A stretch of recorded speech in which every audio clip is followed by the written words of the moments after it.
Hazrat Anas bin Malik radiyallahu anhu says, when Allah's Apostle sallallahu alaihi wasallam arrived in Medina Munawwara, he dismounted at the Medina heights in the tribe called Banu Amr bin Auf.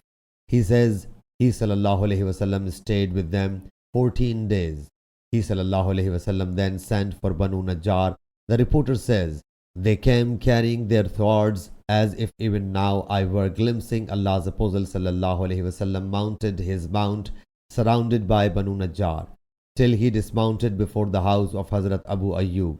The reporter says the Prophet sallallahu alaihi wasallam would perform the prayer where there the time of any prayer would get due, and perform the prayer even in the sheepfold.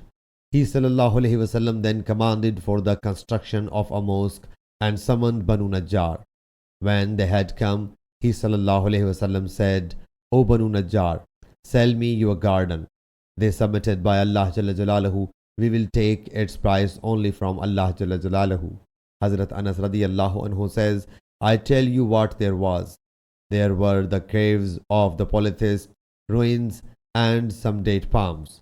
So the graves of the polytheists were excavated, the ruins were leveled, and the date palms were felled at the behest of Allah's Apostle sallallahu alaihi wasallam, and were placed in the direction of the Qibla of the mosque, and stones were placed on the either side of the gate.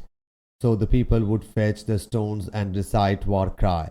Allah's Apostle sallallahu alaihi wasallam was also participating, and he was reciting, O Allah Jalla Jalaluhu, there is no good saves that of the hereafter. So help the Ansars and the immigrants. Sahih Bukhari Hadith number 3932.